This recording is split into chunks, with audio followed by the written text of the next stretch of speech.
Welcome to the Momcozy Village Together We Grow podcast. On this show, I sit down with some incredible guests to chat all things motherhood. I'm your host, Lalaina Rabary, and today I'm so excited to welcome Rebekka Wall to the show.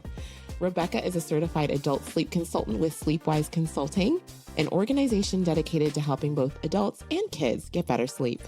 One thing Rebekka hears over and over from moms is, my kid's sleep is great, but mine, it's awful. If this resonates, this episode is for you. We're diving into how moms can get better sleep and wake up with more energy every single day.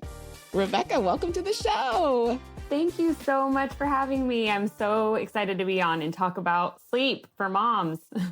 Oh my gosh, we need it. And it's so funny. You're such a good friend of ours. We connected earlier last year, and it's just, you have been a wonderful contributor to our blog, and you help so many families, so many moms find the sleep that they want. And it's so interesting. I'm talking to you now 35 weeks pregnant, so my sleep has taken a nosedive. So I am selfishly excited to get into this conversation today. Yes.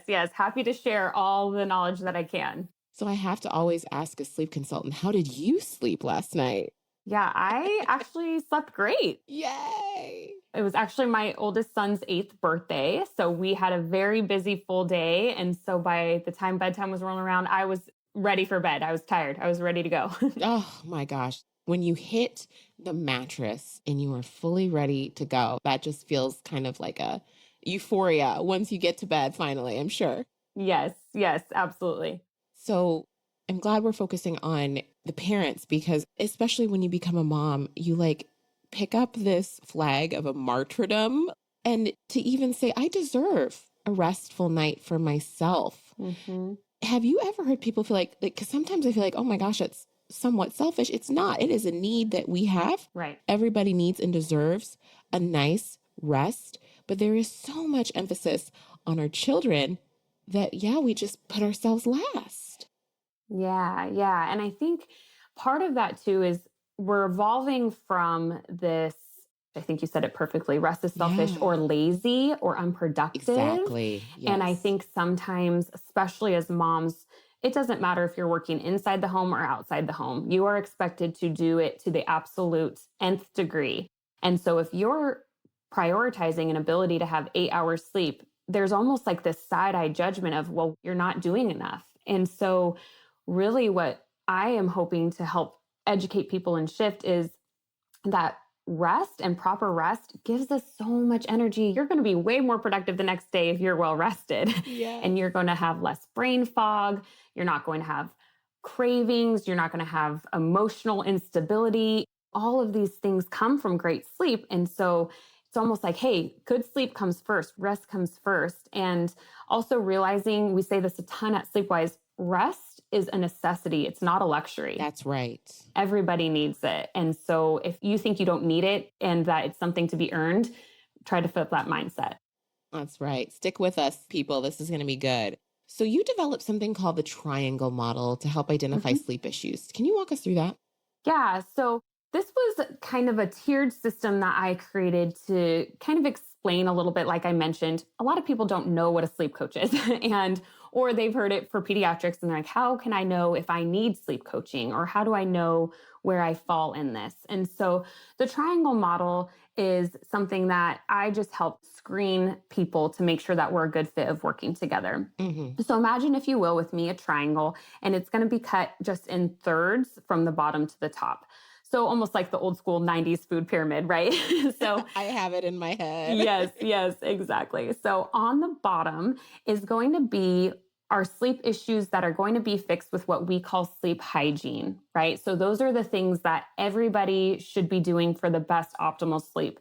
No screens before bed, making sure your room is dark, cool, quiet, that you're having a solid wind down routine, not drinking alcohol late, not drinking caffeine late, all the things that I think, if most of us really were honest, could use a little tweaking, right? Could use a little improvement. And then those are some things that can be just fixed with sleep hygiene.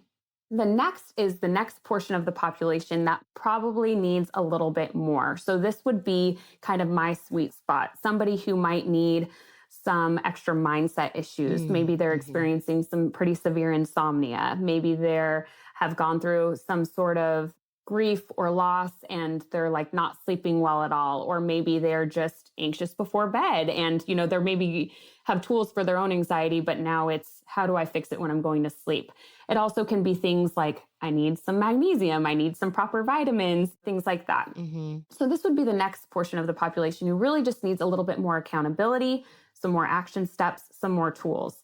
And then at the very tippy top of the triangle is the smallest portion of the population who have sleep issues, and that would be your medical issues. So people who have obstructive sleep apnea, narcolepsy, restless leg syndrome, and those would be people I would not work with. So I am not a medical provider. I don't diagnose anybody with anything, prescribe anything. So I'm really working with the bottom two. So I've kind of developed that to kind of see where do you fall along those lines.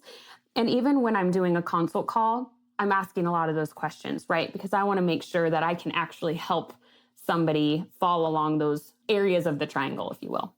Got it. So as you're working with people, we're figuring out where on the triangle we fall, and then you're supporting and developing some interventions to support them in achieving their goals. Exactly. But if it's at the top, of course, you're referring out to clinicians. Yes, exactly. Yep. Got it. So how do you know, and I don't want to get into this like, here's an example here, give us this, here's an example here, but I do want the audience to grasp, maybe they do know they're kind of at the bottom part of this triangle and sleep hygiene is a thing. Like, how do you figure out that, oh, maybe I am at the bottom of that triangle? And what are some just not quick fixes, but some steps that people can take to develop better sleep hygiene practices? Because I'm like, oh, I'm just looking at my phone. It's not really going to impact me that much, right? Like it just feels so little and innocuous, but you're saying it does impact my sleep. It does. Yes. And the thing with sleep hygiene that's super tricky is some people can be really impacted by it and some people aren't. So it's one of those things that I can give you a list of 20 things and it's almost playing around with what works for you, right? But definitely people who drink caffeine too late, people metabolize caffeine very differently. And so this 2 p.m. coffee could really be impacting you even 8 hours later. And so I've had certain clients that I've had to work with that we have to cut them off by 10 a.m. because they're impacted. Wow. Alcohol is another one. Alcohol does help you feel sleepy when you usually have that first glass of wine or something like that, but it can impact your sleep quality later. So that would be something to really make sure that you're having as far away from bedtime as possible to make sure you're metabolizing all of that alcohol before that. The other thing is light. So light is one of the biggest impactors of our sleep. Our body has light receptors all over it. Obviously, our eyes are the biggest light receptors. So we want to try to say like, have a sleep mask, blackout curtains, but even sneaky sources of light like electronics in your bedroom, even smoke alarms, your phone, if it's not flipped up, all of those things can make you feel awake in the middle of the night because it's telling your body, hey, I'm getting this light source. It might be time to wake up. So I tell people dark, cool, quiet is how we want it to be, like a cave-like setting. And then blue light, I know people tend to be like, is this real? You just mentioned it. And it is. It's real, everybody. Yes, I know. But there are some ways to mitigate that, which is really great. So there's filters on your phone. You can change it to dark mode. You can obviously put blue light blockers on. The one thing I'll say about blue light blockers is don't just grab the cheapest pair. Make sure it's a pair that has been vetted through clinical data that shows it can actually block it. So you could get a pair for $6 and it probably won't make a difference.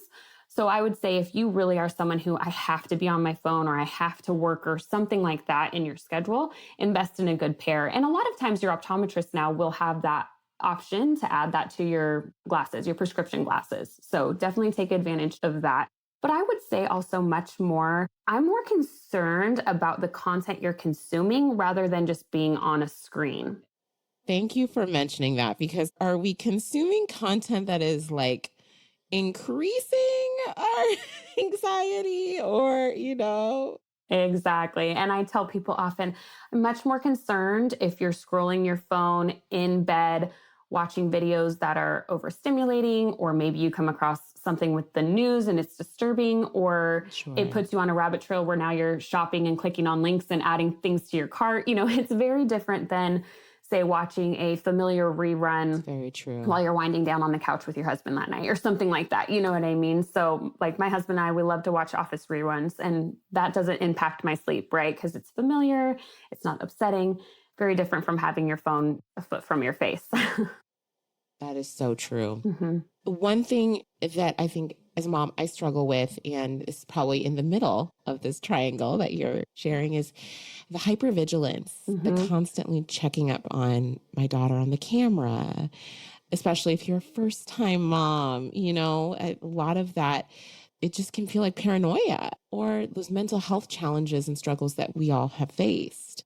How do you help in your sleep consultancy address some of these things or flag some of these things? Because that's not as quick of a fix as getting a blue light blocker, unfortunately.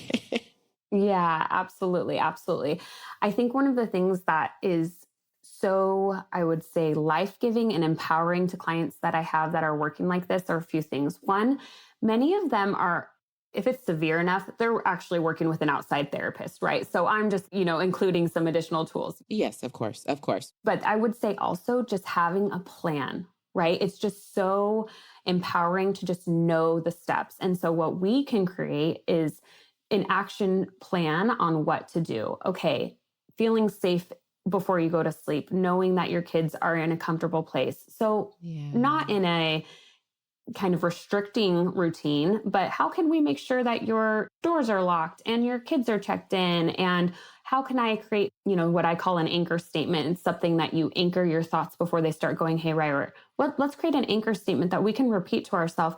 Hey, I just checked the monitor. If I'm still feeling this way in 5 minutes, I'll get up and check again. But we have to also be okay with a little bit of discomfort. And I tell every client, basically, there's going to be some discomfort, even if it's, hey, your discomfort is putting down your phone, or your discomfort is turning off the TV earlier than you want to, or if your discomfort is, hey, I'm going to take a couple minutes and say some truths to myself, take some deep breaths before I take action on what's making me uncomfortable, right? Because all of those things help build our confidence. And so you said it perfectly. Hypervigilance as moms is one of the things that I see over and over again, because our brain knows there's people in my sphere that I need to care for, and that may need me. And it's a little bit harder to get into that deep sleep. It's a mindset that we have to obtain and work really hard at, but it's possible. I'm so glad that that's a message you share. So I actually have epilepsy. So my seizure trigger is not getting enough sleep. So my husband and I, early on, when we had our daughter, and we'll do the same thing for baby number 2, is we do shift rotation. Yes. So that means that one night I'll be fully on with the baby, but the next night I have off, and then we'll do bottle feeding. And I have the medical condition, which forces me, right, to set up those parameters and those boundaries. But I will say, once you fall into and you recognize the discomfort, there is comfort on the other side of once you've established the routine that allows you to rest. So I think so often we fear something, but on the other side of that, what does that look like for moms? Yes, absolutely. And I think that is almost one of the trickier things about our kind of stress, worry, anxiety is it's amplified when we're not getting enough sleep. Yes. But we also, when we have more of our cortisol and our stress and our worry and our anxiety, it makes it harder to sleep. So it's this vicious cycle, right? Of how do I address it? And what do I do first? And so obviously I would be team, like, let's get you as much sleep as possible. But it definitely is one of those things that you said it perfectly. Like, it's discomfort, but it's comfort on the other side. And knowing that you will feel better in the long run when you can get that rest that you need.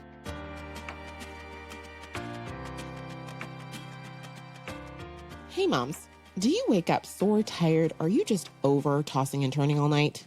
It might not be you, it might be your pillow. The Momcozy Dreamline Pregnancy Pillow is designed for full body ergonomic support, so your back, belly, and hips get all the love they need. It's safe, durable, and even has a foldable leg pillow to help you adjust the angle or collapse the pillow for effortless movement at night. Anne Margulies, a holistic midwife with nearly 30 years of experience, calls it, quote, a real game changer for nighttime comfort. Basically, it's the pillow upgrade your sleep has been begging for. You deserve rest that actually rests you. Check out the Momcozy Dreamline Pregnancy Pillow in this episode's show notes.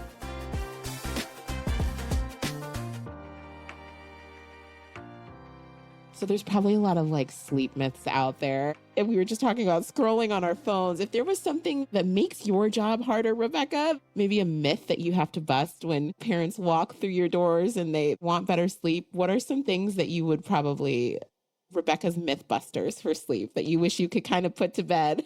Yeah, that's a great question. Okay, one of the ones that gets me right now is that women need significantly more sleep than men.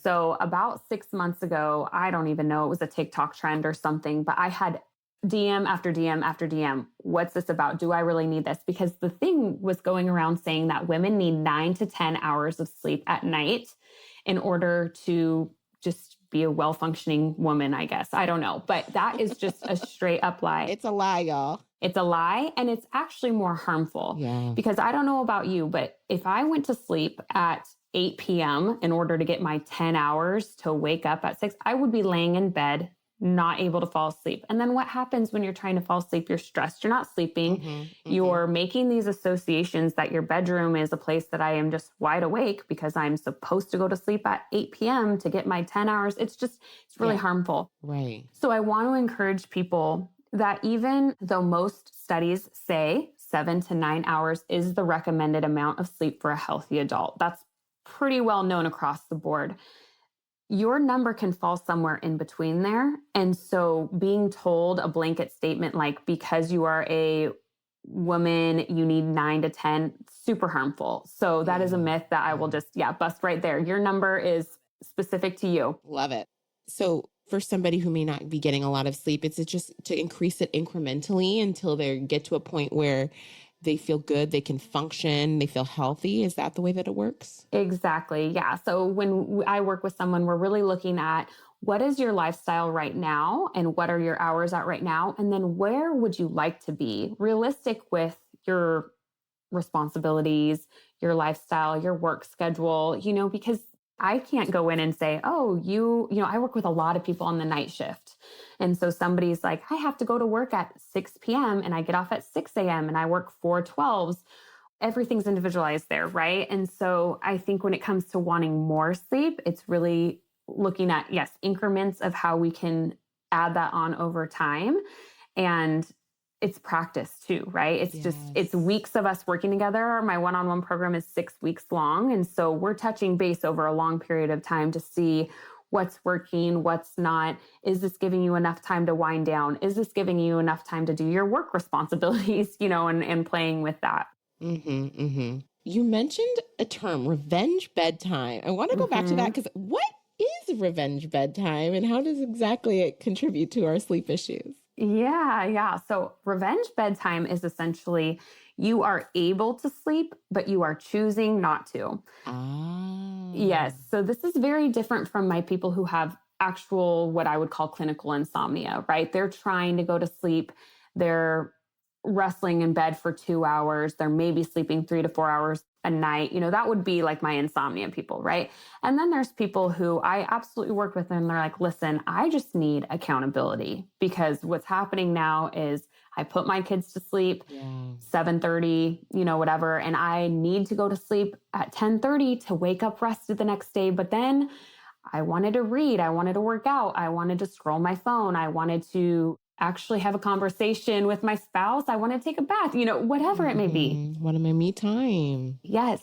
And then all of a sudden they're like, it's midnight, it's midnight or later. And I haven't gone to sleep. So revenge bedtime is more of the active choice of not falling asleep rather than the inability to. It's so tough though, Rebekka, because, after you haven't talked with your spouse all day, it's truly the bedtime, the children are asleep and it opens up a moment in time where you can reconnect again. So how do we balance this? I mean, what has worked? Maybe what have you implemented in your life that others could glean from? I mean, for me personally, my husband no longer travels 80 days a year, which is very helpful. So for us, a couple of the things that we've done is we have a weekly babysitter. Yeah. So that is something that I know is not possible for everybody, but that has been a huge gift to us because we no longer are two ships in the night. We're able to be like, hey, we know that this standing date night is coming. And then I also think we kind of really just communicate about what we need, right? That is something I've had to learn over time. I was never really good about saying, hey, I need a night, or hey, can you do bedtime tonight so I can just hang out on the couch or something. I wanted to be super mom. I wanted to say, yep, I can be at home all day, take care of everyone's needs, or in other situations, work all day, come home, take up all the needs, whatever it is. Yeah. But, it's just kind of figuring that out and being okay with that. And again, I think this kind of goes back to our very first topic where rest is not lazy. It is not. And rest and breaks are not selfish, and our bodies will catch up to us one way or another if we're not resting. And I'm assuming that the act of rest, my eyes aren't asleep, I'm on a pillow, but I am resting in my car, having a moment of me time and a nice, delicious coffee or a decaf coffee. Yes. I'll say that there. That may contribute to the winding down that you are sharing, correct? Absolutely. Yes. So one of the things I encourage people, and is actually part of our plans, is I put mandatory, what I call restorative breaks in people's days. Oh, yes. So what I do is I encourage people to set alarms on their phones ideally it would be 90 minutes, but I tell people start small, go for 3 times a day if you need to. Now, this does not mean it is a time to scroll your phone, right? That's not me time. That's not a restorative break. So this is a time to check in with your body. What do you need? Do I need some water? Have I eaten? Have I had a proper meal or a snack? Have I gone outside? How can I fuel my body? Can I take some deep breaths? Can I just check in with how I'm feeling? And when we're able to do that more and more and practice that throughout the day, it actually prepares us well for the nighttime to say, oh, I know how to check in with my body and see what I need. I know how to regulate my nervous system where I'm not constantly going 100 miles per hour all day long, right? And so that's definitely something I encourage people to do. We're scheduling breaks in your day in order to check in. I love that throughout the day, you're working towards sleep too. Mm-hmm. This is a practice. This isn't something that, you can't just expect sleep to just come to you. It's oftentimes portrayed as, oh, I'm just so tired. I'll just fall asleep. But as our responsibilities increase and our identities, we have multiple layers of our identities and different expectations.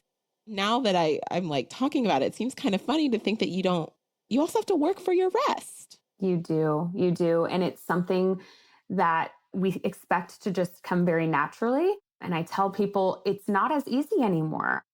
Where are you based out of? I'm in Austin, Texas. In Austin, Texas, right? And I'm in Seattle, and we're talking and we have technology, and we're so thankful for this gift. We're all connected, right?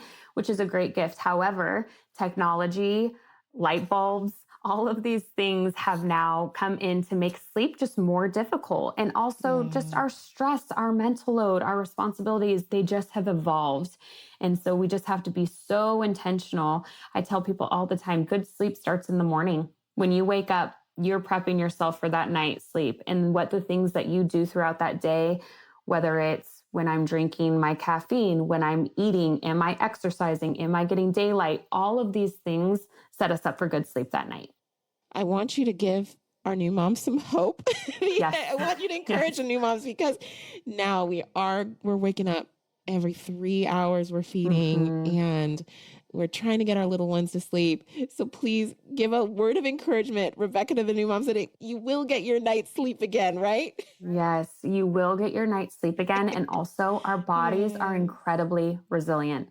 So even though I tell people, I want you to fight for that rest, I want you to have that rest, you're going to feel so good with it. There are seasons, right? There are seasons that There sure are. will experience as moms and as humans in general. It's the human experience. We're going to have seasons of lack of sleep. Yeah. But I will encourage you that you can get through this.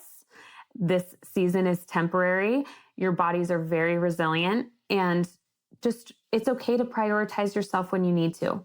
And it's okay also to ask for help. I think that that's something when I look back, like I mentioned, being able to ask for what you need. And so taking that time for your rest and for yourself, I want to encourage people to do that.